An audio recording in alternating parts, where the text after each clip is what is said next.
मैं राकेश जहांगीर आपका हार्दिक स्वागत करता हूं। दोस्तों, जैसा कि आपने थंबनेल पे देखा होगा कि हमारा जो आज का जो विषय है, हालांकि कुछ वैसे क्लास लेने का नहीं है। और ये जो विषय है मोस्टली हम बात करें हैं, एक महीना एग्जाम का रह गया है और इस एक महीने एग्जाम के अंतर्गत है जो स्टूडेंट है, जैसे जैसे एग्जाम की जो घड़ियां नजदीक आ रही है वैसे वैसे मन में अजीब प्रकार का तनाव है, भय, हताशा स्टूडेंट में बढ़ती जा रही है। मैंने खुद ने चीज फेस की है, क्योंकि ऐसे स्टूडेंट जो मैंने देखे हैं जो टॉपर्स हैं, मतलब रैंक देने वाले बच्चे हैं, मैंने उन बच्चों से ही बात की तो मुझे लगा कि वो स्टूडेंट भी बहुत ज्यादा हतोत्साहित हो रहे हैं। तो आम स्टूडेंट तो होगा ही होगा, और ये लाजमी है आपके के लिए नहीं। जब कंपटीशन की तैयारी करते थे तो हमारे साथ भी यही कंडीशन हुआ करती थी है। और इसके पीछे क्या रीजंस हैं, किस प्रकार से हम स्ट्रेस को, इस तनाव को मैनेज करें, किस प्रकार से एक महीने के अंतर्गत हम अपनी जो तैयारी को और अधिक धार दें, किस तरीके से अपनी इस तैयारी को बहुत तरीके से तीखी करें, पैनी करें और एग्जाम के अंतर्गत हम अपनी सफलता सुनिश्चित करें हैं। तो दोस्तों, हमारा यही विषय है। मात्र 10-12 मिनट का वीडियो है, जरूर सुनिएगा। उम्मीद करते हैं हमारा जो एक्सपीरियंस है वो आपके काम आएगा। सुनिए, देखो दोस्तों, ये जो डर होना है ना, जैसे जैसे एग्जाम नजदीक आता है तो ये डर होना स्वाभाविक है, लाजमी है। क्यों? इस रीट में तो है ही, क्योंकि ये जो रीट दोस्तों, इस रीट के लिए 4 साल या 5 साल आप लोगों ने गंवाए हैं। 4 साल तक या 5 साल तक है इस रीट के लिए। मोस्टली L2 वाले स्टूडेंट है, उन्होंने अपने परिवार को छोड़ रखा, अपने बच्चों को छोड़ रखा, अपनी जॉब को छोड़ रखा है, अपनी गृहस्थी को छोड़ रखा है, दूर जाकर के शहर के कोने के अंतर्गत बैठे हैं अपने सपनों को बुलंद करने के लिए। हालांकि L1 वाले जो स्टूडेंट है उनको तो खैर नियुक्ति मिल चुकी है, लेकिन उसके बावजूद भी कुछ ऐसे स्टूडेंट जो कुछ पॉइंट से, कुछ नंबर से रहे थे, उनको भी हताशा लगी है। तो उनके लिए भी एक प्रकार की कड़ा चैलेंजिंग रहेगा, साथ साथ L2 के साथ तो है ही, क्योंकि L2 के स्टूडेंट मैंने खुद ने देखे हैं जिन्होंने सिर्फ इस तृतीय श्रेणी अध्यापक मुख्य परीक्षा के लिए फर्स्ट ग्रेड को छोड़ दिया, उन्होंने सेकंड ग्रेड को छोड़ दिया और उनका टारगेट सिर्फ और सिर्फ तृतीय श्रेणी अध्यापक मुख्य परीक्षा 2023 के अंतर्गत अपनी सफलता को सुनिश्चित करना है। तो जब इतनी सारी जो कह सकते हैं जिम्मेदारियां हो जाए, लोगों की नजरें हो जाए और एक टारगेट के प्रति हमारा जो बिल्कुल कंसर्ट हम होकर तैयारी कर रहे हैं, तो लोगों का अपेक्षाओं का जो दबाव है वो होना लाजमी है और ये होना स्वाभाविक है। ये होना स्वाभाविक है कि जब हम अपनी मंजिल की तरफ बढ़ते हैं ना, जब हम मंजिल की तरफ बढ़ते हैं तब मन में अनेक प्रकार के प्रश्न ख्यालात उठते हैं।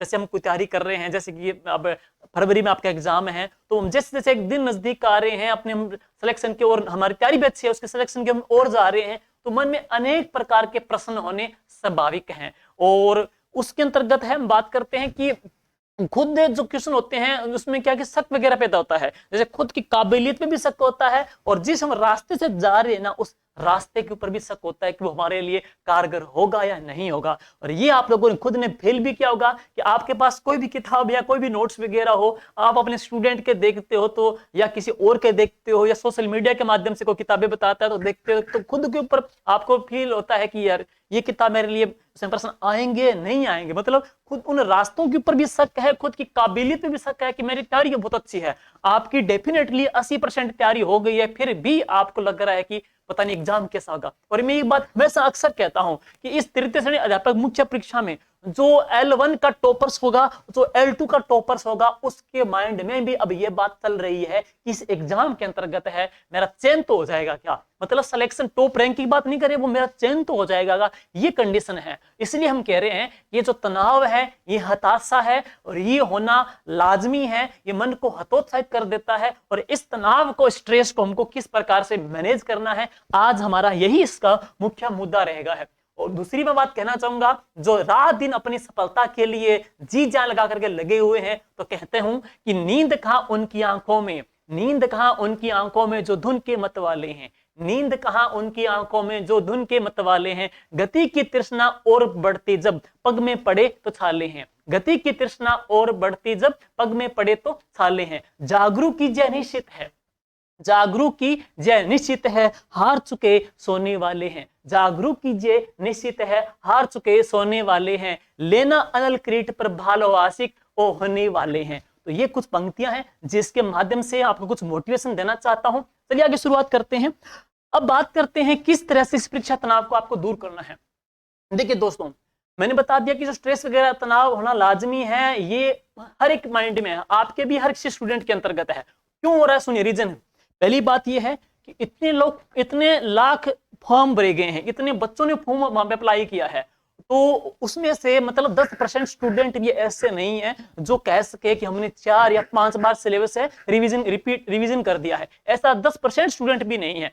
तो ऐसे आप सोच रहे हो कि हर किसी बच्चे ने कर दिया, तो किसी बच्चे ने नहीं किया है। आप जो तैयारी कर रहे हो, आप जिस रास्ते के ऊपर हो वहां पे बहुत अच्छा है। अगर आपने अच्छे तरीके से सिलेबस को 2 या 3 बार पढ़ा है, प्लस रिपीट किया है, प्लस उसके ऊपर प्रैक्टिस की है, तो उम्मीद है कि आप इस सिलेक्शन के अंतर्गत बिल्कुल हकदार होंगे। है दूसरी बात, जब मन में तनाव आता है ना, तनाव आता है तो उसको मैनेज करने के लिए आप अपने माता पिता से बात कर सकते हो, पे बात करो, या आपके जो भाई बंधु है, या जो आपके गुरुजन है, या आपका जिसको आप इष्ट मानते हो, अपने ईश्वर को, परमात्मा को, उनको याद करो।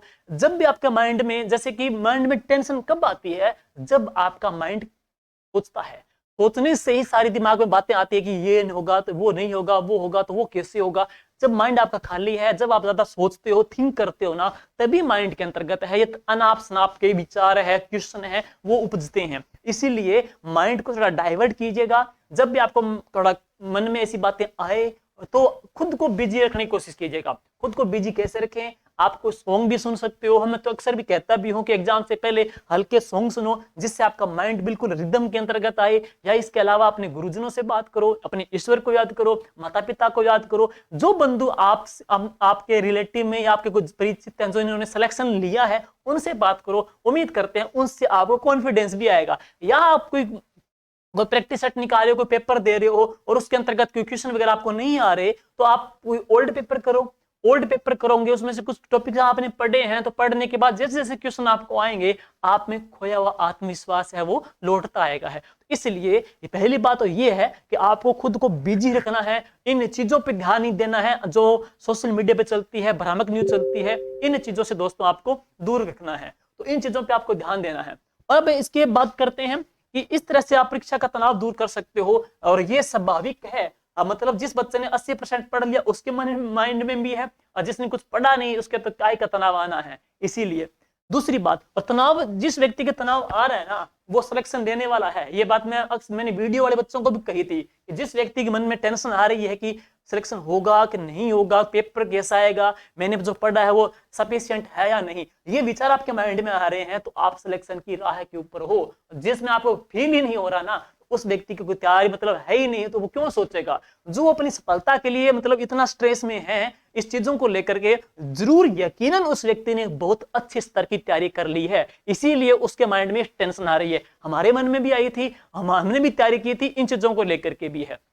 और अब बात करते हैं, दूसरा है इसके पश्चात में है, दूसरी बात कहेंगे अब, जैसे कि 1 महीना रह गया है, एग्जाम को 1 महीना रह गया है, और इस 1 महीने के अंतर्गत आप देखोगे रात्रि योगा शुरू होंगे, मतलब मैराथन क्लासेस शुरू होगी। कोई रात्रि योगा के नाम से लेके चलेगा, कोई ब्रह्मास्त्र के नाम से लेके चलेगा, कोई मतलब संकट मोचक के नाम से चलेगा, कोई जादू के नाम से चलेगा। अब वहां पे बातें कौन सी रिपीट होगी, वही मेहरानगढ़ जो दुर्ग है उसको लंबी गाथा में लिखना, मतलब 5 मिनट का टॉपिक जो किताब में आप पढ़ सकते हो, वहां पे व्यक्ति 50 मिनट लगा देता है इन चीजों के अंतर्गत है। या कोई ऐसी छोटी छोटी बातें हैं बढ़ा चढ़ा करके, या कोई बातों के माध्यम से या कमेंट के माध्यम से लंबी खींच देता है। इसलिए जो सीरियस स्टूडेंट है, जो तैयारी करने वाला है, जो सिलेक्शन लेने वाला बच्चा है ना, वो इन चीजों को स्किप करता है। तो एग्जाम के 1 महीने के अंतर्गत है, जो रात्रि योगा वाली क्लासें हैं, ब्रह्मास्त्र वाली जो क्लासें हैं, या जो मैराथन क्लासें यूट्यूब की क्लासें हैं दोस्तों, उनसे आप बिल्कुल है नाता तोड़ दीजिएगा, है फाड़ लीजिए उन चीजों से, है क्योंकि ये आपकी तैयारी को वहां पे खराब भी कर सकती है। हाँ, कुछ ऐसे टॉपिक्स चाहे इकोनॉमिक्स के हो या अर्थव्यवस्था के टॉपिक को हो जहां पे आपको समझने की जरूरत पड़े, तो उनके लिए आप हेल्प ले सकते हो। हालांकि मैं भी जब भी कई क्लासें डालता हूं, तो मैराथन क्लासें मैंने कभी, आप देखोगे ना, मैराथन क्लासें डाली ही नहीं है। मोस्टली उन टॉपिक्स को हम लेके आते हैं जो मुझे लगता है कि स्टूडेंट को टफ या तंग करेगा। फॉर एग्जांपल जैसे मीडिया का टॉपिक आ जाता है,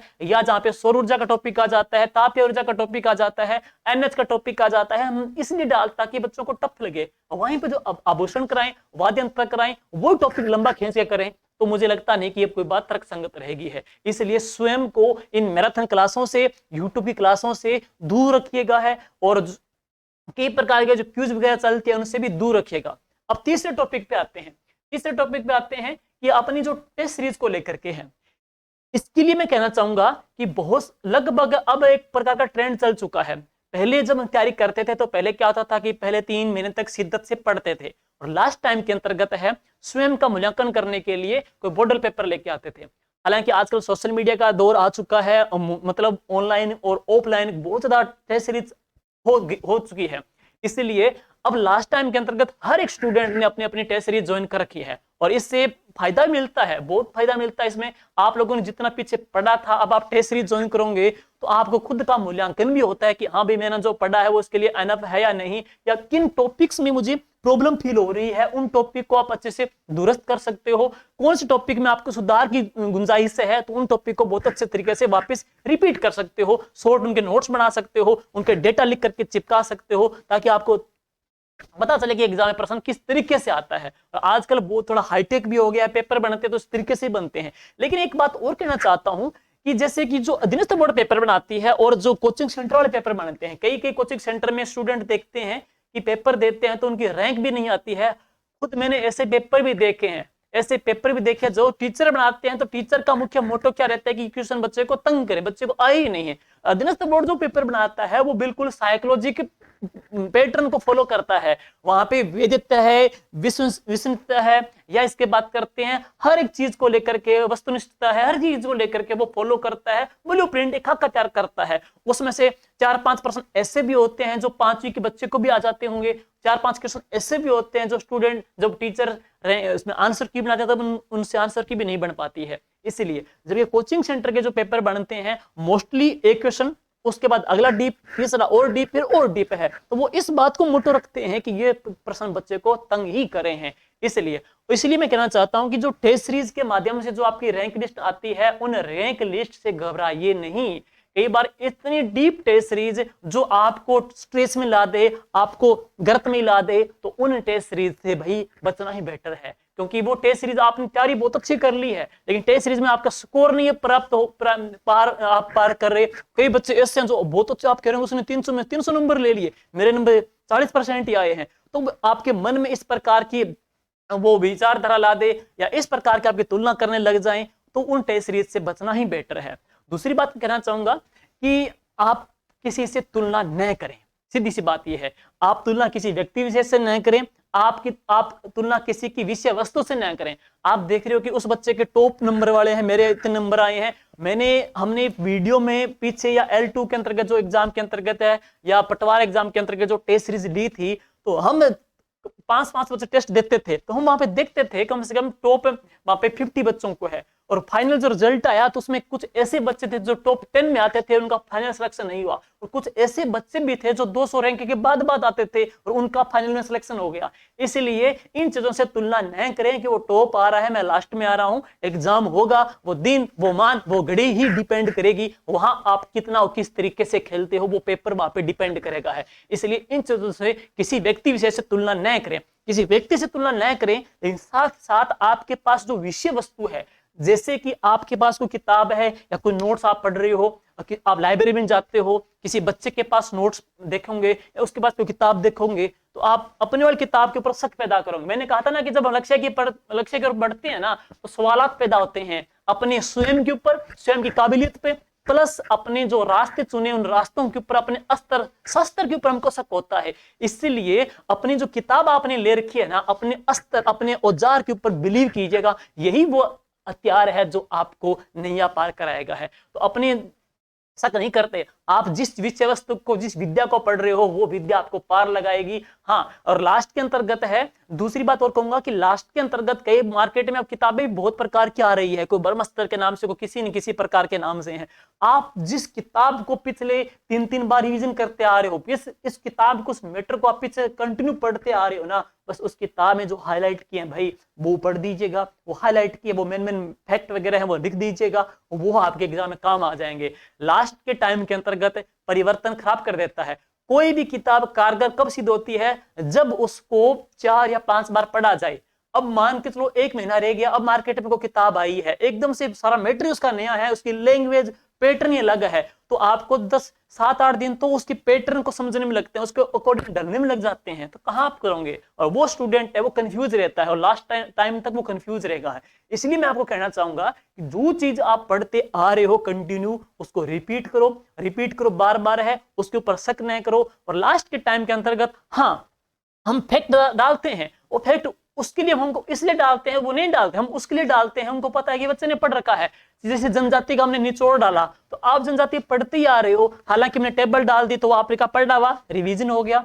ताप ऊर्जा पढ़ते आ रहे हो, चाहे भी कोई पैटर्न का हम फैक्ट डालते हो, पढ़ते आ रहे हो, लास्ट टाइम वो चीज इकट्ठी मिल जाती है, तो आपको मतलब पढ़ा हुआ काम पक्का हो जाता है। वहां पे बिखरा जो चीजें आपने बिखरी पढ़ी है ना, लास्ट में उसको समेट करके आपको परोस देते हैं। लेकिन ऐसा ना हो कि लास्ट के अंतर्गत सारी विषय वस्तु ही चेंज करके आपको दे दें और आप कंफ्यूज में हो जाओ कि ये तो मैंने पढ़ा ही नहीं, इतने टाइम तक मैं कहां पे था। इसलिए मैं आपको कह रहा हूं कि अपनी विषय वस्तु है और अपनी स्वयं की है, किसी चीज से तुलना न करें। आप जो हो अपने आप में बेस्ट हो, और इतने लाख फॉर्म भरे गए उनमें से 10% लोग ऐसे नहीं है जिसने 4 या 5 बार सिलेबस कर दिया हो। आप जो कर रहे हो बहुत बेहतरीन कर रहे हो, खुद पे बिलीव कीजिए, खुद की एबिलिटी बिलीव कीजिएगा, आप यकीन मानिए एग्जाम के अंतर्गत सफलता पालोगे। बस धैर्य रखिएगा, धैर्य रखिए। और एक बात और कहना चाहूंगा कि जो सर्जन होता है ना, सर्जन वो हमेशा शांत रहता है, सर्जन हमेशा शांत रहता है। जो विनाश है ना वही शोर करता है। शांत रह करके लास्ट में आकर के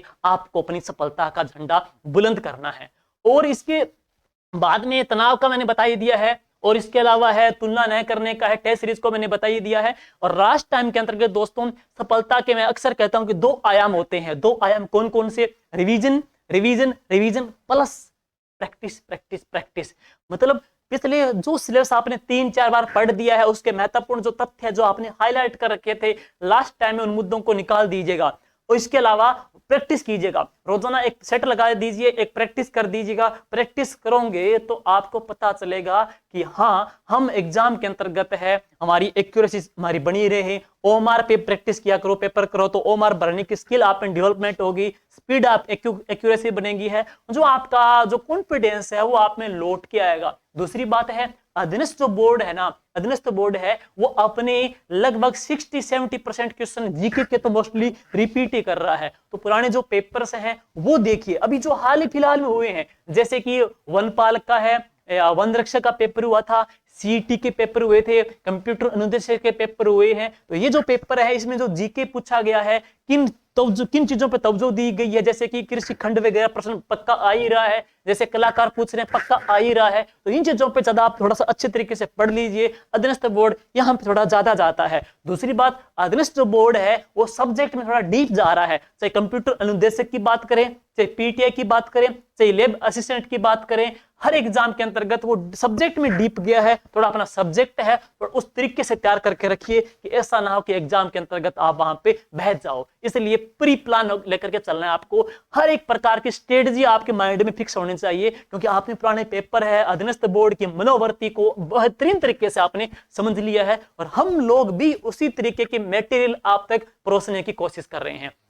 और दूसरी बात, इसके अतिरिक्त हम बात करते हैं टेस्ट सीरीज के अंतर्गत है।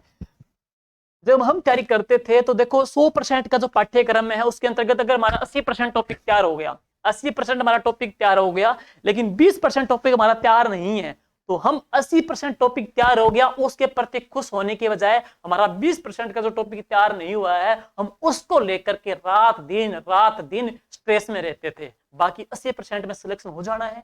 तो यही अब लोगों के साथ हो रहा है। इसमें L2 L1 के अंतर्गत आईसीटी टॉपिक आपने कभी पढ़ा ही नहीं है। आईसीटी टॉपिक कभी कंप्यूटर आपने पढ़ा नहीं है, 5 क्वेश्चन आने हैं। कई बच्चों ने वीडियो वगैरह में पढ़ा, कंप्यूटर में पढ़ा, तो उनका तो ठीक है, लेकिन जब नहीं पढ़ा और 1 महीना रह गया, अगर आपको लगता है कि मैं कवर नहीं कर पा रहा या नहीं कर पा रही, तो उसकी स्किप करके कोई और सब्जेक्ट में लीड ले सकते हो ना। उसको आपको पता कि इतने टाइम से नहीं आ रहा और तो अब नहीं आएगा। या L1 की बात करें, 5-6 क्वेश्चन इंग्लिश के वहां पे आने हैं सब्जेक्ट में, या 5-6 क्वेश्चन आपके उसमें मैथ में आने हैं। कैलकुलेशन के प्रश्न आएंगे तो उसमें से आधे प्रश्न तो कैलकुलेशन के, आधे प्रश्न टीचिंग मेथड के आएंगे, पेडागोजी के आएंगे। तो पेडागोजी की या टीचिंग मेथड के तो सही हो ही जाएंगे है, कैलकुलेशन के आएंगे। तो अब जो बच्चा कंटिन्यू 2 साल से कैलकुलेशन करने में लगा है, नहीं हो पा रही, तो 30 दिन में फिर थोड़ी सी होनी बहुत मुश्किल है। इसलिए 5-6 में से जो पेडागोजी के टीचिंग मेथड वगैरह के प्रश्न है वो तो आप कवर कर दोगे, 2-3 यहाँ पे छोड़ोगे तो उधर की पूर्ति आप किसी और में कर सकते हो, जीके में कर सकते हो, गणित ही पढ़े है वहां पे स्कूल मैनेजमेंट भी पढ़ा है, वहां पे करंट जीके भी पढ़ा है, वहां पे राजस्थान की अर्थव्यवस्था पढ़ी है, बहुत सारे पोर्शन पढ़े हैं जहां से आप प्रश्न पिक कर सकते हो। इन चीजों को माइंड में लेने की बजाय है। इसलिए ये जो मात्र 20% का जो जिसका रोल है जो माइंड में नहीं समझ में आ रहा ना, तो 1 महीने में फिर क्या आएगा। इसलिए उन टॉपिक पे ज्यादा माइंड न लगा करके, उन टॉपिक को दिमाग में न रख करके उन टॉपिक को दिमाग में डालिए जो इंपॉर्टेंट है, जिनको आप कवर कर सकते हो, जिनको आप हैंडल कर सकते हो। तो ये कुछ बातें थी कहने की है। तो स्ट्रेस मैनेज करने का बातें हो चुकी है। रिपीट का मैंने बता ही दिया है कि रिवीजन करना है जितना आपने पढ़ लिया दोस्तों। हाँ, रिवीजन किस तरीके से करें, रिवीजन कैसे करना है। पहले तो जब आप 3-4 महीने पहले पढ़ते थे तो एक सब्जेक्ट लेके चले थे। अब दिन में आप 4 शिफ्ट लेके चल सकते हो। मॉर्निंग शिफ्ट में अलग जीके का पोर्शन ले लिया, या इसके बाद है नून की शिफ्ट को कोई मैनेजमेंट का आरटी एक्ट का ले लिया, या इसके अलावा इवनिंग की बात करते हैं तो इवनिंग को सब्जेक्ट का टाइम दे दिया। तो इस प्रकार से मैनेज कर लो है, मतलब वहां पे मॉर्निंग का है, दोपहर का है, शाम का, रात का, इस प्रकार से शिफ्ट डिवाइडेशन कर लो कि सारे सब्जेक्ट पैरेलल चलते रहें। क्योंकि अगर आप एक सब्जेक्ट के पीछे पड़े रहे तो दूसरा सब्जेक्ट का भार इतना भारी हो जाएगा कि लास्ट में आपको लगेगा कि मैंने तो पढ़ा ही नहीं। तो तनाव आना तो स्वाभाविक है। इसलिए सब्जेक्ट को पैरेलल लेके चलिएगा और प्रैक्टिस सेट आपका प्रॉपर चलता रहना चाहिए। और इस प्रकार की टेस्ट सीरीज से बचिए जो आपको नंबर कम लेके आए, या जहां पे आपको तनाव पैदा हो रहा है, जिसको लेकर के आप डेमोरलाइज होते जा रहे हो। और उन स्टूडेंट और उन फ्रेंड सर्किल से बचिए। कई ऐसे भी फ्रेंड होते हैं कि अरे वो पेपर इतना हार्ड है, वो पेपर हदरस्त बोर्ड इतना हार्ड मनासी, मतलब कई बच्चे ऐसे भी होते हैं कि टेंशन नहीं आते ना, तो फ्रेंड ऐसे भी होते हैं जो जानबूझ के टेंशन वहां पे आपके पास छोड़ देते हैं। तो उन लोगों से बचना है। और एग्जाम के 30 दिन के अंतर्गत है आपका एक एक घंटा बहुत महत्वपूर्ण है। ध्यान दीजिएगा, अपना ध्यान रखिएगा। है जो पार्टी वगैरह है फ्रेंड्स की, किसी की बर्थडे की, या कोई शादी समारोह का प्रोग्राम है, या घर के अंतर्गत कोई ओकेजन हो गया है, उनसे बस 30 दिन के लिए भाई आप दूरी बना के रख लीजिए। सिर्फ 30 दिन की बात है। इसके बाद देखें तो आगे कोई एग्जाम कब होगा कब नहीं होगा कोई नहीं जानता। और ये रीट कितनी बार अधूरी रही है, सरकार के लिए भी बहुत आपको पता है सरकार की प्रतिष्ठा भी इसके ऊपर बिल्कुल टिकी हुई है। सरकार बिल्कुल कोशिश करेगी कि ये जो एग्जाम है हम बेहतरीन तरीके से, साफ और पाक पवित्र तरीके से इस रीट को कंडक्ट करवाएं, मेन मुख्य परीक्षा को है। और इसके बाद लंबे टाइम तक हो सकता है कोई बेरोजगारी भी रहेगी, तो इसीलिए आगे इलेक्शन भी है। तो इलेक्शन से पहले पहले आपका पेपर भी हो जाएगा और नए सत्र के अंतर्गत आपको स्कूलों में भेज भी दिया जाएगा। ये है सिर्फ 30 दिन की बात है। 30 दिन के अंतर्गत है अपने स्वास्थ्य का भी ध्यान दीजिएगा। आजकल वायरल फैला हुआ है, दूसरा है शीतलहर का प्रचलन है, तो इसके अंतर्गत है बच्चे बीमार भी पड़ रहे हैं। अगर एक बार बीमार सर्दी जुकाम हो गया तो 10-15 दिन सीधे चले जाने हैं। इसलिए बहुत जरूरी है अपने स्वास्थ्य के प्रति भी, खान पान के प्रति भी है, सोशल एक्टिविटी के प्रति भी, हर चीज का आपको ध्यान से इस्तेमाल करना है, ध्यान पूर्वक रहना है, ध्यान से आपको मैनेज करना है, स्ट्रेस को मैनेज करना है, ध्यान से आपने रिवीजन करना है, प्रैक्टिस करना है। और उम्मीद करते हैं इस जंग को दोस्तों हम जीत लेंगे। है और लास्ट के अंतर्गत बात कहेंगे तो कमरे में बिखरा सन्नाटा, अक्सर हम लाइन डालते रहते हैं, बहुत ही राही जी की बहुत ही शानदार लाइन है। कमरे में बिखरा सन्नाटा, चंद किताबें, एक लैंप, रफ्ता रफ्ता करके देखो ख्वाब पाने चले हैं। Thank you, good bye, all the best.